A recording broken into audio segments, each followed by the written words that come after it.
Okay, this is part two of the orientation. When I was running through the first time, I didn't have the timesheets on the PowerPoint, so I had to go back and do it. Then I hit stop instead of pause. Anyway, so timesheets. Okay, you're going to show them the timesheet and then explain how to fill it out. And of course, it's right here. So you can go over this quickly because you're going to go over it with them anyway. Once we whoever the job coach is, we'll go over it with them. Just explain. You just need your name, and then we put our date and our time in here. Time in, time out. This would be a good time to explain that we don't get paid for lunch. Uh, Paid breaks are okay. We don't get paid for lunch. And then just quickly go over with them where we sign in, where we sign out. Okay, Tuesday through Wednesday, and then we would continue down. Like after Wednesday, we don't go back to the top. Just a real quick overview of the timesheet because this is going to be covered again extensively when you have a student out. Okay, the assessments. Okay, so you're going to let the student know they're going to be assessed using the following forms on a daily basis. Okay, so every day you're going to fill out what's called a daily site log, and basically just explain to them what this is. You know, explain to them you're going to write a summary of what they did, what skills they showed, where they might need to improve, etc. Explain to them this sheet's important because you may not be their job coach, or you may not have the same job coach every day. Also, these forms are turned into your teacher, turned into the OBR person. They're used to make improvements with the students, to make improvements with our instruction, etc. Also, share with them the monthly evaluation. Okay, that we do it the first day, and then we do it once a month. And you go down through and just initiate communication, ask for clarification. Basically, you're going to go down through and explain to them what this stuff means. So if I was doing it with a student, I would say, okay, initiates communication. It's about how you talk to me, how you talk to your employers, how you talk to coworkers, your ability to ask questions if you don't understand, your ability to let people know that if you have needs or if you have trouble, if you don't understand instructions, and ask questions to others goes right with that. Topic maintenance stays on. So, if we're doing something and I'm providing you instruction on how to do something, you don't start talking about Xbox. Okay. Tone respectful or neutral. So you're talking to me in a respectful manner. Your voice is low. You're not yelling at me. Um, you make eye contact. Of course, this wouldn't apply to everybody. There's certain disabilities where they just don't make eye contact. Body language too. You can explain to them, kind of what that is. Um, Body distance, body space. That you can explain that to them as well. Sometimes that's easier to explain if you're actually with them. So you can use your judgment with whatever student you're working with. Teamwork, okay, ability to get along with peers. Can you get along with the people that you work with? Can you provide help to somebody who needs help? When you work with someone, are you carrying your part of the load? Are you doing what you're supposed to do? Okay, work with a team rather than alongside a team means that you're helping people out. You guys are complementing each other, allowing each other to get a job done with both you providing input, response to feedback from others.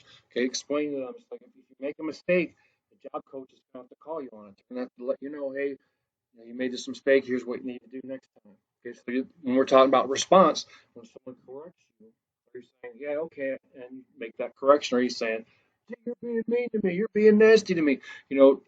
What is your response from people giving you correction? Because all of us, when we work, are going to get correction from somebody because none of us knows everything. Okay, conflict resolution. You explain if you were to get in an argument or get in a disagreement with somebody, how would you handle that? And of course, explain we're hoping that that's never going to happen. Okay, ability to follow directions. Okay, are you able to do what you're told? Okay, that's what we're striving for. Our goal is to make that 100%. That every time you're given a task, you're able to do it the first time. We realize that at the beginning that might not be possible. Okay, so we just use this as a measurement so that the job coaches know what it is they need to work on. Okay, if you have to ask questions, that's fine. Don't worry about doing that. Okay, but we're gonna keep track of your ability to follow instructions. Okay, the quality of your work.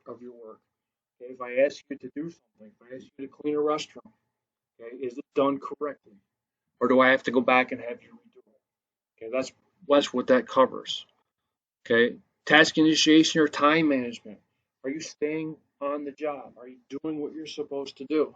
Or are you starting a job and then goofing off? Are you starting a job and then talking to your coworker instead of working? Okay,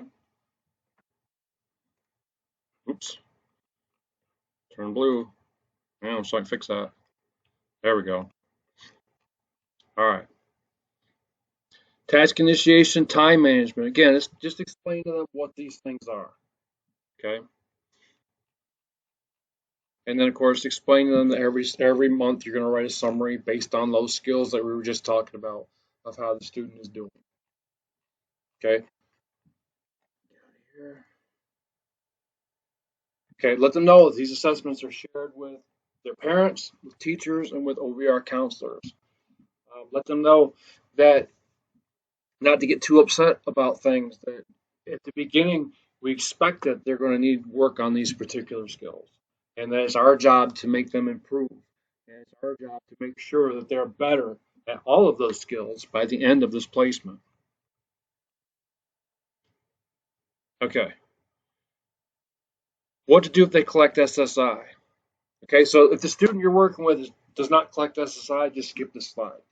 If they do collect SSI, we want to make sure we go over this SSI info sheet with them. Okay, as part of the packet, of course, you could read down through this with them, but basically what the explanation is that if there are a student in school under the age of 22, they can work and they can make up to $7,670, $1,900 a month, and it doesn't come off their SSI benefits. Okay, they are eligible for the student earned income exclusion. The thing about with the student earned income exclusion is that you have to call either the student or the parent needs to call this number 888-848-6464. Okay, they need to talk to a counselor there and let them know that they're going to be working, start working, and that they are interested in taking advantage of the student earned income exclusion. Okay, they'll leave their name and their information with that person, and then the IU will fax their timesheet every time they get one, okay, to SSI. So we will send their pay stubs in. We'll have them covered, but they have to first call in order to set it up. Okay, it's their responsibility. I can't do that for them. I've called, I've asked. Okay, I can't do it. The worker or the parent has to call and set it up. It's just as simple as a phone call. Now, granted, you have to stay on hold for a while in order to get through to somebody, but it's worth it. Make sure they do it. Otherwise, what could happen is their benefit check will get reduced. Now, if it does get reduced, you can call and you can get it fixed. But it's easier to do it up front. That way, nothing gets reduced and you don't have to worry about it.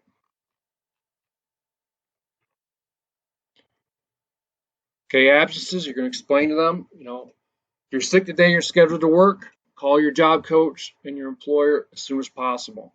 So if the kid's going to McDonald's, I mean, some students may not be to the point where they can call their employers yet, but we certainly want to get them to that point. Okay, so if the kid's going to be out sick, say the kid's going to McDonald's, he wakes up sick that morning. I said they need to know, the parents need to know that the kid needs to call us, either call you. Hopefully, whoever you're working with, whoever the job coach is working with, is giving the kid their cell number so that they can call them. They can call me, but it's better if they call the job coach, or either the job coach calls the business, or even better, have the student call the business. Say, I'm not going to be here today. Learn how to do that. Okay. If they need to take a day off ahead of time, have a doctor's appointment next Wednesday. Let us know. As soon as they figure out or find out they're going to do that, not a problem. We won't count it against them. Okay, and just let them know if it's excessive unscheduled absences, that can result in termination of their placement. If kids missing multiple days, not being reliable, placement may end. Okay, and that's the end. Again, you just tell them that you're looking forward to working with them. Let them know that as soon as the paperwork is done, someone will be in touch with them in order to set up their job placement. And that's all there is to it for the orientation. Again, I don't know if I said this at the beginning or not. If you're the one that's doing this orientation, uh, You're more than welcome to make changes. You're more than welcome to make it your own. Please don't put like, facts in there that aren't there, that aren't here, without checking with me first, just to make sure we're not telling parents things that are wrong. I believe I have everything that we need in this presentation. If I don't, please let me know. If there's something I missed, please let me know. I can go back and change the base, at least the base presentation. The base presentation will be the one that I share with everybody that's going to be doing this training. You can modify that base training as you see fit.